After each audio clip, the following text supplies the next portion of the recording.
Okay, we're going to begin. We started a mini-series on business ethics. Even though we covered a similar series called Morality and Bioethics, business ethics is a little bit different. It involves many issues that affect us on a daily basis.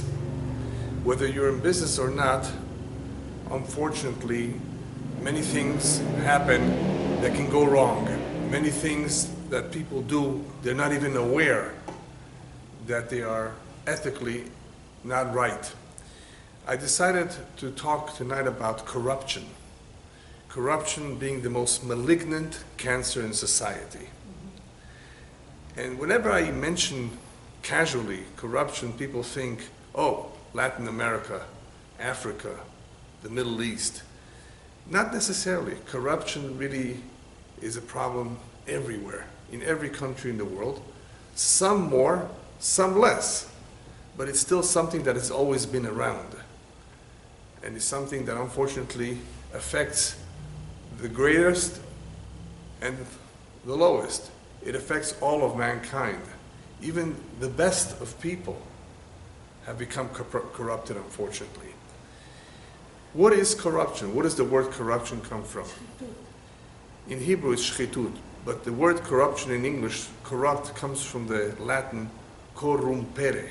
Corrumpere means to spoil, to destroy something. The human being, as we know, was created in the image of God. He is therefore capable of being like the angels. He's able to be pure. He's able to be selfless. He can be devoted to his God-given mission. He could really be a blessing to mankind, to this world. Or the opposite. Man can be worse than an animal. He can be wicked. He can do that which is evil, that which is depraved, that which is sinful, immoral, destructive, and then turn out to be a total failure or misfortune to mankind.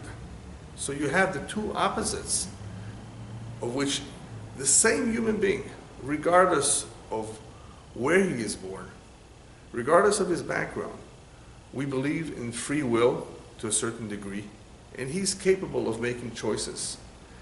He therefore can become somebody very, very special, or someone that we would rather have not have him been born, as the rabbis say. Some individuals it would have been better for them not to have been born. What will make the difference in the human being? His choices, nothing more. Even though we know that education is definitely a factor, the family, the home where one is brought up will definitely make a difference. The education that one receives, no doubt about it. But in the end, what will determine what he will be, what he will make of himself, is only himself. As Kohelet, Solomon says in the book Kohelet, Ecclesiastes, that God made man straight, but they sought many intrigues. Or as it's in Hebrew, Asher asa Elokim et ha'adam yashar vehema bikshu cheshbonot rabim. Man is created straight. Man is created with great potential to do the right thing, to do what is morally right. But somehow, for some reason, man seeks intrigues. Now that's the translation, the English translation of cheshbonot rabim. I prefer to use the word fantasies. Man begins to fantasize. His curiosity is aroused for some reason to do that which is wrong, to do that which is contrary to God's will. He begins to fantasize. Now, what is a fantasy? Fantasy is something which is not real. But man believes in it. He believes it has substance.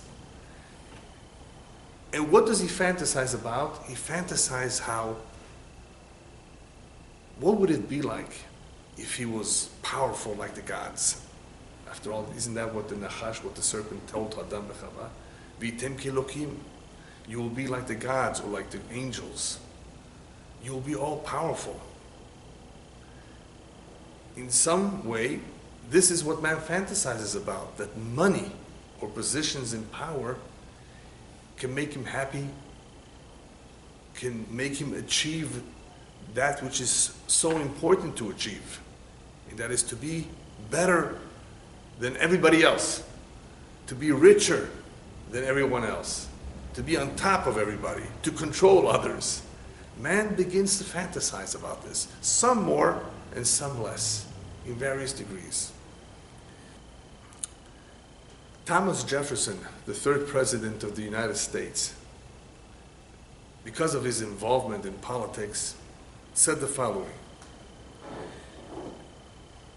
whenever a man has cast a longing eye on offices, was on power, on position of power, a rottenness begins in his conduct. In other words, if man longs, if he desires, aspires to positions in power, right away, immediately, almost automatically, a rottenness begins in his conduct. Now, this could be seen in money and in power. We're not just talking about money here. It could be in all kinds of situations. James Madison, who was the president after him, president number 4, also said something similar. All men having power ought to be distrusted to a certain degree. Those in powers of positions need to be distrusted to a certain degree. You cannot take them 100% seriously.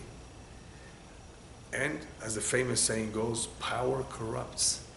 In other words, just yesterday, these same individuals who are now holding a position of power perhaps were good people, were your friend.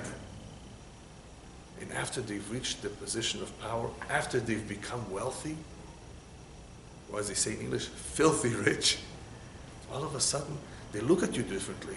They treat you differently. What happened? It's the same individual, the same human being. There's something in that position of power, or there's something in that money that transforms people, not necessarily in a good way. It corrupts them. It has the ability to destroy them.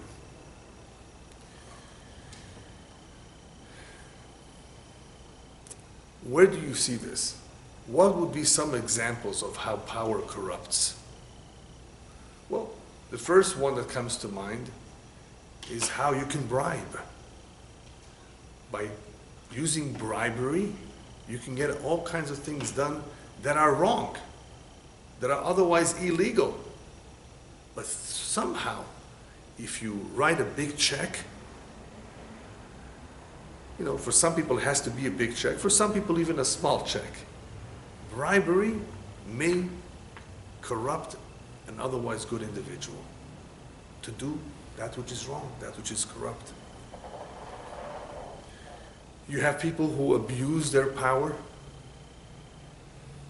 No money here, no bribery is involved. Simply they abuse their power, their position, to do that which they want, that which serves them, which is not necessarily good or beneficial to the constituents who voted for this individual, who thought that they were voting for an intelligent man who promised the world. Then you have all kinds of situations where people are corruptible because of personal gain, or they received a kickback, or as we call it in the Middle East, bakshish. Are you familiar with that? Yeah. It's a term that is used in the Middle East to pretty much describe a situation where you want a favor from someone in a high position, but that favor, even if it is to get your passport renewed, but it has to be done quickly, you need to pay. How could this be accomplished? Yes, for some money, people are willing to do certain things that may not be correct. You have worse situations, like extortion, which involves threats. Then you have embezzlement, where people are entrusted with money and they use it in the wrong way for other things, not for the right thing. That's called embezzlement. Or what you see quite a bit is favoritism or nepotism, where people are hired because they are relatives, even though they're not qualified for the job. What a shame. Wouldn't you want the best people, the most qualified people in the treasury? Not thieves. The treasury. People who are brilliant, people who are experienced, people who really have an interest in helping the economy, in doing what's best for this country, for whichever country they are serving. But sometimes you have people, or I shouldn't say sometimes, many times, you will have people put into that job who don't know anything about the job, just because they are a relative, a friend, totally unqualified. You can have all kinds of situations that involve conflict of interest, which people on their own may not realize it, or even if they realize it, may think it's not the end of the world, it's okay. Conflict of interest is a big problem, a serious issue. And many companies offer training. I shouldn't say offer, they make you listen to various courses about this. Because if you know it exists, if you have this problem and you're about to take this job, you have to notify your superiors. Otherwise, your judgment will be tainted. You won't be able to do such a good job, depending on the nature of the job. Conflict of interest is a big problem. Where do you see this the most? Where do you see corruption to be rampant in society? You see it especially in situations where the police, the soldiers are underpaid. In situations where employees are underpaid, they're more tempted to accept bribes, to want more money, to supplement their meager income. There are other situations, however, where people, because of the custom or habit of giving gifts or doing personal favors, also corrupt themselves. They've gotten into the habit of taking you out to lunch, buying you a gift. All of these situations can easily corrupt an individual. The situation in any country is exacerbated, becomes even more of a problem if there's no transparency. In this country and in various countries, you have an executive branch, a judiciary branch, a legislative branch. You have the separation of powers. Supposedly, this balances. It's supposed to balance the power. But it doesn't always work 100% either. Transparency, therefore, is very important, where people can audit, where people can see what was done. But if there's no transparency and there's no adequate policing, or if you're dealing in a situation that the government is a dictatorial type of government, where you have a dictator, then obviously this problem of corruption will be more noticeable. And we've seen it throughout history. Throughout all of history, you've seen this symptom of corruption in all kinds of situations, but especially in the areas that I mentioned, where the people are underpaid or there's a dictatorship and so forth. Can you eliminate corruption completely? Is it possible? You know, I call this lecture the most malignant cancer. Why? Because cancer is very difficult to remove, especially if it has metastasized, if it has spread in the body, it has grown, the tumor has grown. But they apply chemotherapy, they apply all kinds of drugs, all kinds of treatments, and sometimes, depending on which organ it has attacked, it may be possible to remove, either through surgery or through treatment, but it may come back. And unfortunately, we hear many cases where it has come back. People die from it. They have not yet found a cure that is 100% cure, guaranteed to eliminate the cancer. If you find such a cure, you become very wealthy. They're trying. Has there been progress? I think there has been, right? They've been able to get some sort of control over cancer. Corruption is the most malignant cancer. And it's almost impossible to root out completely. I say almost impossible. We'll talk about some ideas of how to control it. But just because it's impossible to root out completely does not mean that you can reduce it. You can reduce it. You can bring it to a somewhat tolerable level. As I said earlier, in some countries, it's not as big of a problem as it is in other countries. That means that there's something in place, something going on in those countries that is better. They must be doing something right.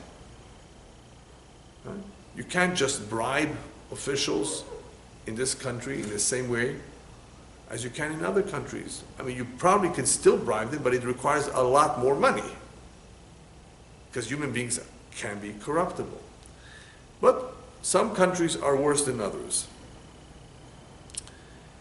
The reason, however, why you cannot get rid of it completely is because there's no moral accountability to anyone. If human beings do not have a moral accountability to God or to some authority, it becomes much more difficult to control. Or if you're dealing with people who actually believe that money can solve their problems. There are people, a lot of people, who believe that money will solve all their problems. So they can pay off their mortgage with this bribe. They can solve a lot of problems with money. So if you have people that have no moral accountability to anyone, or they have a strong belief that money can solve their problems, or if simply they have no interest in serving their country and do not care about honesty, how are you going to ever solve the problem? And so what you see here is the bottom line of why people will continuously be susceptible to being corrupt is because of this. Forget about what we said earlier about the lack of transparency. All of that is important. If you really want to improve the situation and make the country less corrupt, you definitely have to put together many laws and rules that will control the situation. I mean, obviously, transparency and laws need to be in place to improve the situation. But will it go away completely? No. Even amongst judges, the best, the cream of the crop, presidents, makes no difference who it is. As we said, it could be the lowest or the highest, regardless of the position. The money, the power can corrupt the individual. But the real issue is a lack of moral accountability. Or simply the belief that money will solve their problems. And if there's a lack of interest in serving the country, a total lack of honesty, then it will become much more difficult to implement a system which is corruption-free. But you can try to contain it. It is possible to contain it, to limit it to certain tolerable levels.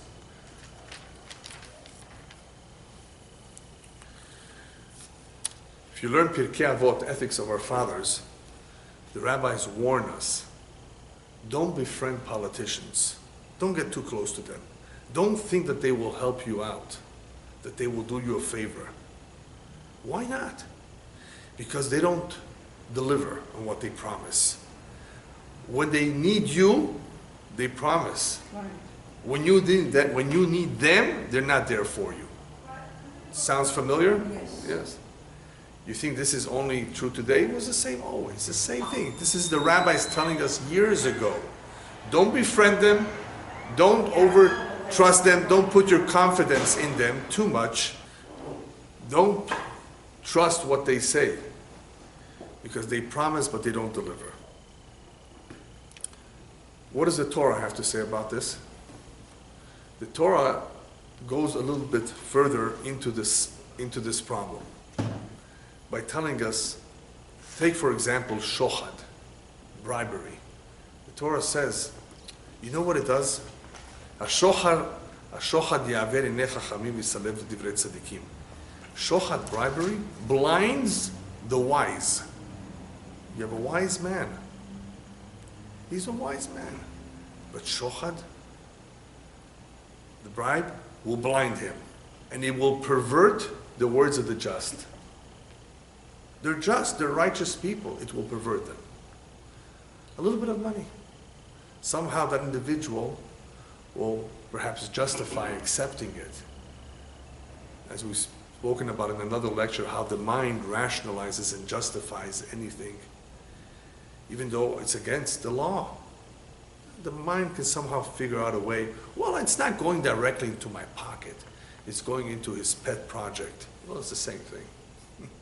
It's going for some yeshiva. The best of the best have been victims of this, have fallen. And the rabbis tell us, don't think it's only shochad of money. This even applies to shochad devarim, bribery of words. What's bribery of words? So the Gemara, the Talmud, brings an example of a rabbi who was once greeted by some individual. Rabbi, good morning, how are you? Shook his hand. So after they exchanged a few words, the man says, the rabbi, I need to see you today. I have a case that I want to bring to you, because this rabbi was a judge. I have something against someone. So the rabbi says, I'm sorry, but I have to disqualify myself. You just shook my hand and said hello, good morning to me. And that's enough of a bribe. A smile, a handshake, a greeting, which is completely okay, but not if he's going to be your judge. No money was exchanged. He did not bribe him with money, but that's shochad devarim. Why is this so powerful? So the rabbis tell us, what's the word shochad mean? Shehu had. It is sharp like a knife. It causes sheer blindness in the individual. Can't you control yourself and say, no, I'm going to be objective? The Torah says no. It's too difficult. When you receive a favor from someone, he helped you out, he was nice to you, he gave you money, it's very difficult to be objective with him, to tell him off, you're wrong, you're guilty. Very difficult. Yeah. So when appointing judges, who should we appoint then? If you read Parashat Yitro, Moshe's father-in-law tells him, listen, you got to appoint individuals who are Anshe Chayil, Yirei Elokim, Anshe Emet, Sonei Batza. He describes 4 characteristics. 4 characteristics in choosing an individual. Number 1, they have to be Anshe Chayil. What does Chayil mean? There's 2 interpretations. Chayil means strength. The last chapter of Mishlei, where Solomon talks about his mother, he calls her Eshet Chayil, a woman of valor. A special woman, a woman who's willing to work hard to support her husband and her family. Very devoted. There's strength in a woman of valor. A certain strength that motivates her to do everything that she can to her maximum. It's very special. A judge needs to be a person who is high, a person who is strong, who can control himself, who can control his evil inclination. A second interpretation is Chayil means wealth, people who have money, They don't therefore have to come unto others. They don't need other people's money. You need individuals who are Yerei Elokim, they are God-fearing. Accountability, as we said before. You need individuals who are Anshei Emet, people of truth. Sonei Batza, that they don't want any personal gain. They don't like taking advantage of any situation. Sonei, they detest it. They don't want to be involved in any situation where there's a conflict of interest or some personal gain for them. They want to stay away from it. These are the kinds of people you have to look for. Now, obviously, this is difficult to find, not because they don't exist, because how are you going to know this? Moshe was divinely inspired. And according to the Zohar, he knew palmistry. He could read the hands and see indicators of these characteristics. And it is possible, I assure you, if you know palmistry well, to be able to detect if a certain individual is honest or not, or is corrupt, if he's a liar. Moshe Rabbeinu apparently knew who to choose. But this is what he had to look for. Now, why does it have to say Anshei Emet, truthful people who speak the truth? I mean, you've said so many other beautiful characteristics. Wouldn't that indicate someone who's obviously selfless and cares and is good and kind and truthful? I mean, you've said enough by saying that person is God-fearing, that he's accountable. That already in itself means a lot. Why do you also have to include Anshei Emet? Truthful. They don't lie, they don't cheat, they don't swindle you. I think a good explanation for this is a certain Scottish proverb that I've seen. The proverb goes as follows: there is no greater fraud than a promise not kept. Interesting.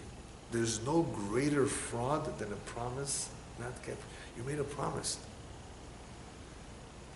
Your integrity depends on this. Unless there's some accident, unless there's something that is beyond your control, keep a promise. Most people have a problem in this area. They're weak. I just promise it's okay. I don't have to keep my promise. I changed my mind. All kinds of excuses. There's no greater fraud than a promise not kept. Perhaps that is what the Torah is alluding to. Anshei Emet. A word is a word. A promise is a promise. They're very careful to do as they said that they will do. This builds the person. This is what gives them the strength to be able to resist all kinds of pressures, including a big, fat bribe of $100,000 on the table. How many people can resist accepting such a bribe? It's very difficult, especially if someone hasn't made it any money for the past 6 months and he has a large family to feed. You put $100,000 on the table, he's going to think about it.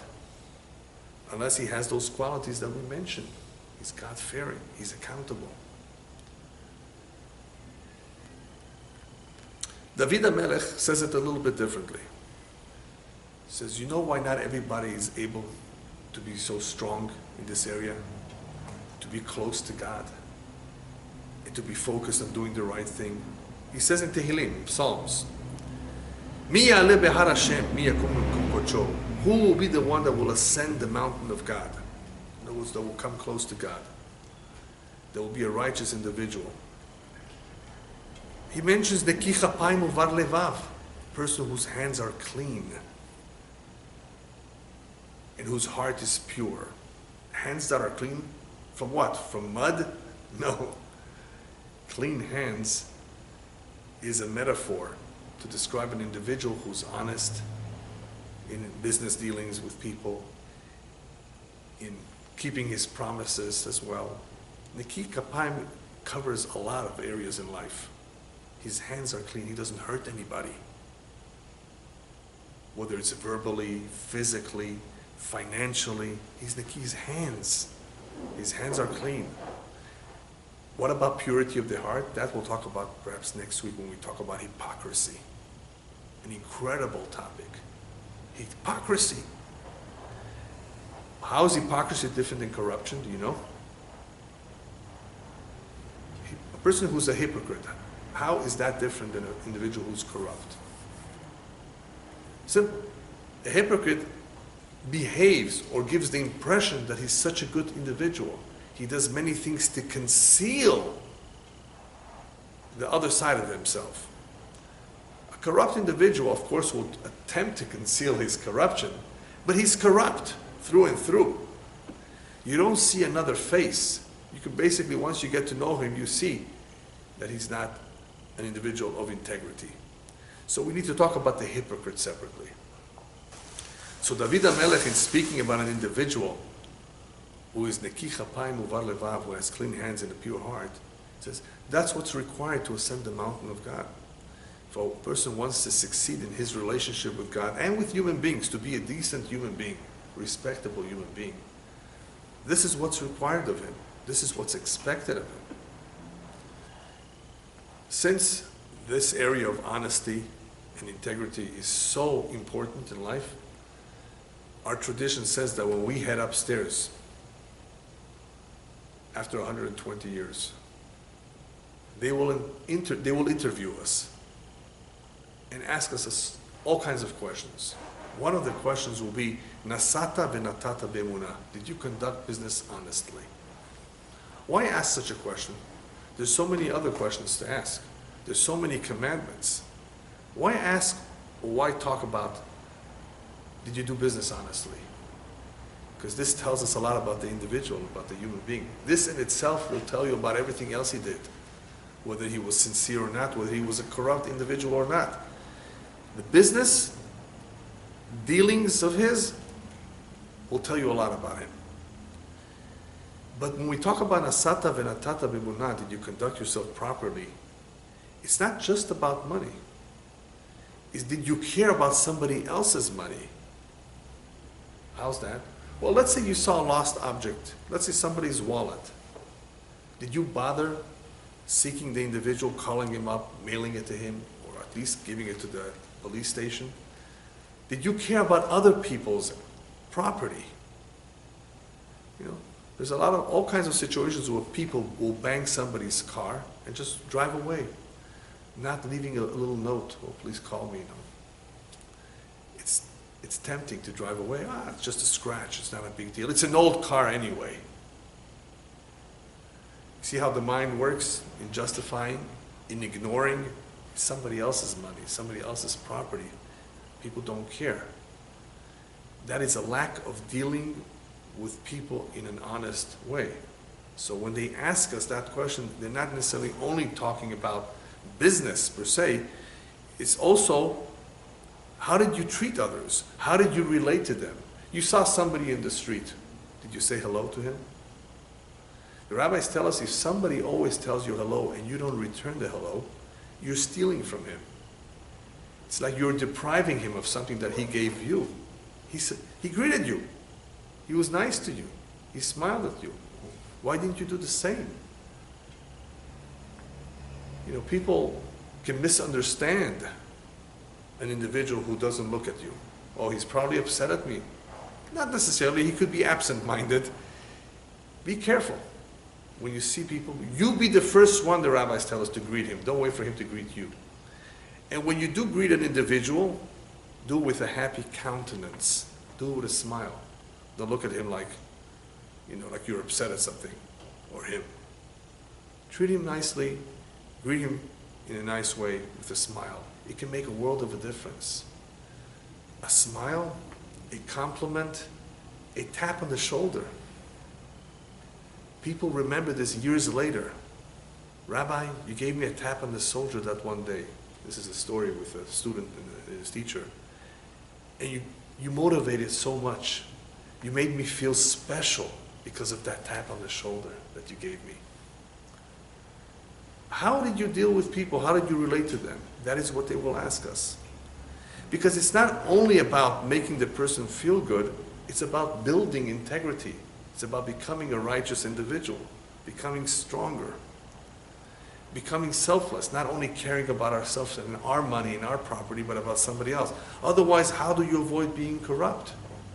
What people don't understand, especially Jews who learn the Torah, is that all the mitzvot, all the commandments are not just intended for us to be compensated or rewarded for fulfilling God's commandments. It's to build us, to refine our character. It's for our benefit. If you go out of your way to return a lost object in situations where you can figure out who it was, or somehow find out who this belongs to, if you don't do it, that means you don't care. This is your opportunity to show that you do care. You know what an impression this will make on the individual who lost the money? So it's a win-win situation. It will be such a beautiful lesson in kindness to the individual who lost the object, and it will be a lesson in integrity, in honesty, and in caring about another individual for yourself, for the one who found this. What a beautiful opportunity to make peace with someone that you don't like so much. Imagine finding the watch of somebody you dislike, that you have something against, and giving it back to him. You know what this could do? This can make the enmity between the two of you disappear. Wow. My respects to you. I would never dream that you would have done this. You see? The ice has melted just with this small act of giving another individual attention. If we don't do these things, these small acts and small deeds, then there's always this chance of an individual becoming or remaining corruptible. We don't want to, God forbid, become corrupted. So we have to always engage in activities that are opposite to that which is self-serving. I want to share with you what the Tanya says, written by the first Rebbe of Lubavitch, of ultimately what makes some people corruptible while others are able to avoid corruption altogether.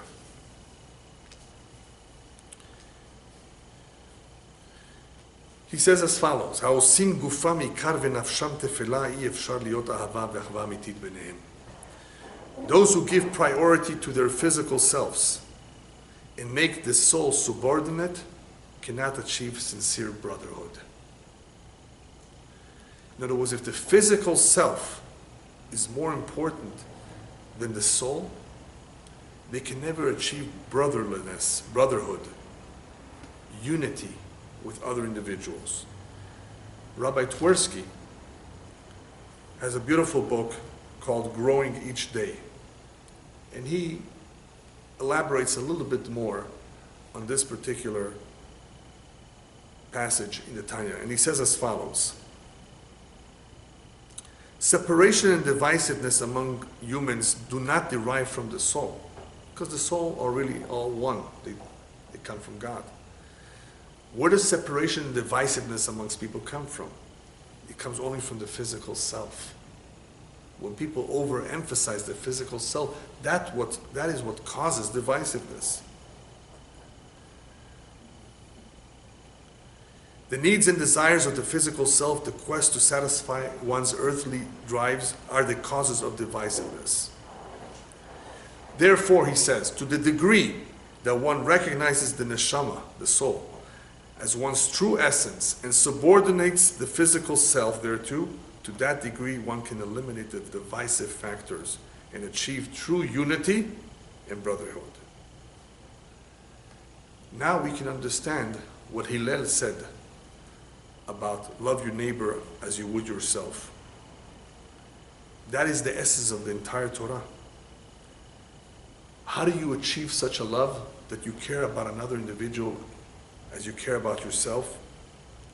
One must eliminate the impediments to sincere love of another. What are those impediments? The non-spiritual aspects of life. The greater the degree of spirituality one achieves, the more perfect can one's love of another person be. Here is the key. Here is the most important key to eliminate as much as possible any vestige, any sign of corruption: spirituality. If that is more emphasized than the physical self, then there is a chance.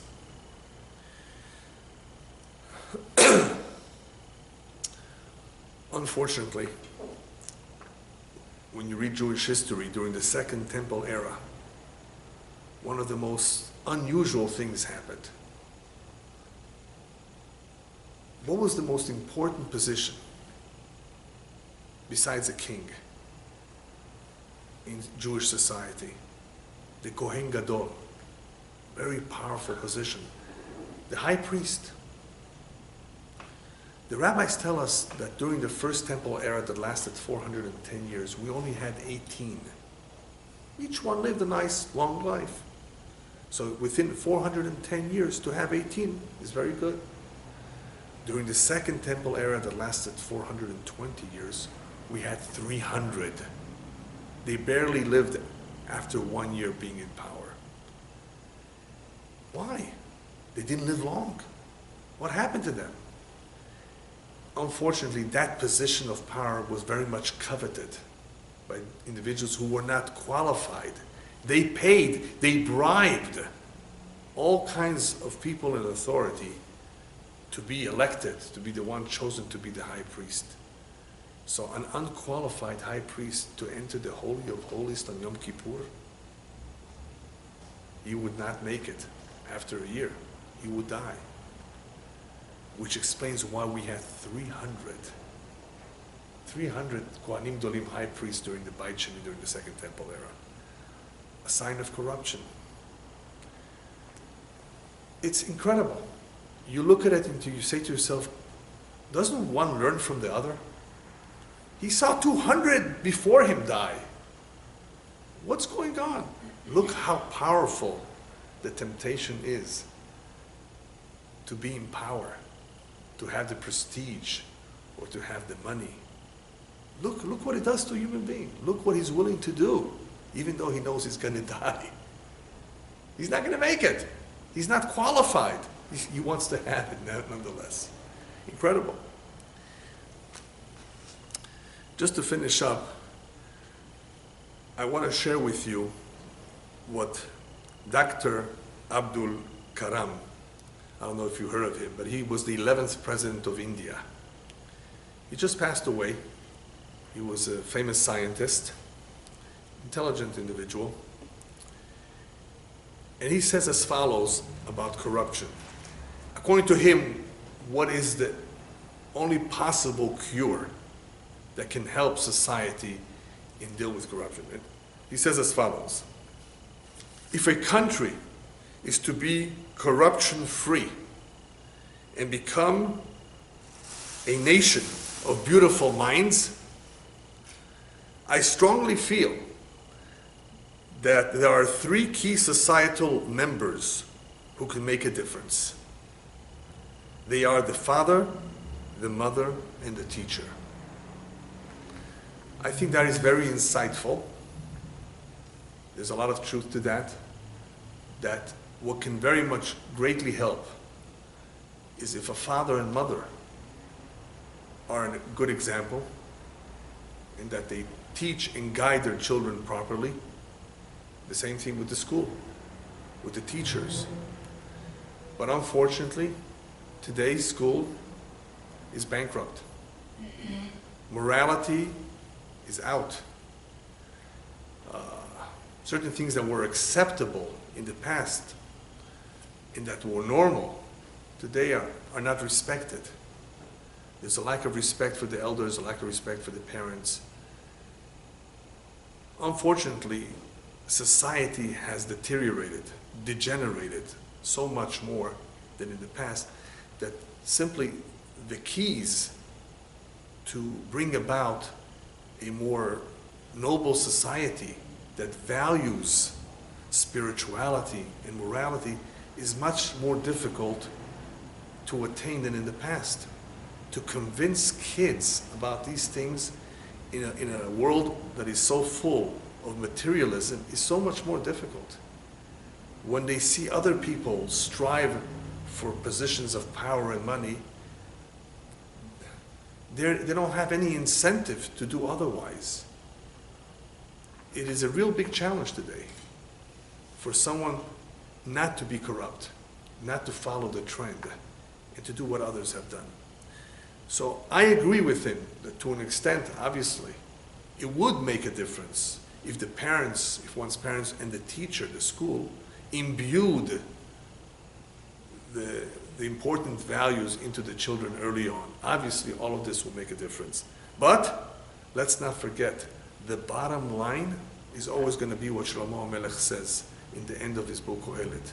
Sof davar hakol nishma et Elohim yirah v'et mitzvotav shemor ki zeh kol adam.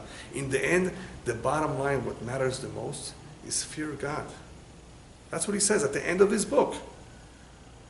At the end of a very important book, which describes, where he talks a lot about life, about the pitfalls of life, about the vanities of life. He says the bottom line is the fear of God. Observe his commandment. Zeh kol adam, that's what man is all about. That's what his mission entails. Nothing else matters. You don't take the money with you. What are you going to take with you? You're going to take yourself. You're going to take with yourself a good name, a good reputation, and whatever you contributed that was positive to this world. Let us hope that we contribute something positively, that we're a blessing to mankind, and not, God forbid, the opposite. There are a lot of individuals who have been very destructive in their behavior that have caused tremendous problems to mankind through war and through all kinds of depravity. Who remembers them anymore? Hopefully we should be remembered for doing the right thing, for doing that which is correct. And for that, it needs to be anchored in the fear of God. For one to be motivated, for one to want to, not to be corrupt, not to follow the trend, but to be an honest individual with integrity, then he has to be accountable. He has to feel that he's morally accountable to God, which is what Solomon says, Yireh Hashem. Right? Ultimately, fear God. If you don't have that, it will be much more difficult to become an honest individual. And that is why, if you wonder, getting back to the original question, what can be done? Can anything be done to root out corruption completely? Yes, there's something that can be done, but it's not so easily attainable. If there's no moral accountability, if these ideas are not being taught to kids in the school, you can make it. You can become a billionaire, just like this individual, just like him. If that is what they emphasize and that's what they stress, and that's what they're going to want to emulate. Everything about the self, everything about the money. And when you have that, that causes divisiveness, we just saw. That causes people to look down at others, to be apart from others. But if you're not emphasizing the physical self, if that's not what you strive for, on the contrary, what you strive for is that which is spiritual, then you become one with the rest of the world. You feel good about other people. You begin to care about them as human beings created in the image of God. That's really the difference. Exactly the way we just read in the Tanya. It's all a matter of what we emphasize and what to us is a priority. Judaism emphasizes the neshama, the soul. That is the priority. But even though it's so emphasized and so much discussed in the Torah and in the Talmud, human beings are corruptible still. You know, it takes a lot of work to refine one's character and to have clarity on how the danger lurks outside at all times, and that this is going to be a continuous challenge for us until the day we die. We have to be careful. Rabbis tell us, just because you were good yesterday and you passed the test and you didn't accept the bribe, don't think that tomorrow you'll pass the test. You were able to pass the test because it was $10,000. Can you pass the test if it's $25,000? Right? What about if it's $100,000? Are you going to resist the temptation of the bribe? What if they offer you this high position, this tremendous favor, but it will require for you to do all kinds of things that are forbidden, that are against your religion and your faith? Some people succumbed to their evil inclination and could not resist. It's not easy, totally not easy. If the Torah says that bribes can corrupt the wise, then that means that anyone, even the best, can fall. So the right thing to do, of course, is to study as much as possible the Torah in those books that discuss honesty, integrity, purity of the heart, to continuously read about these things so that one can realize that, hey, I should be careful with this. I should not overstep the limits that the rabbis have established because I'm taking a risk. I can fall. They said I could. There are people who are overconfident. No, it's not going to happen to me. I know better. The person who thinks like that is a fool. We're only human. We're flesh and blood. We're susceptible. The Torah says so. So therefore be careful.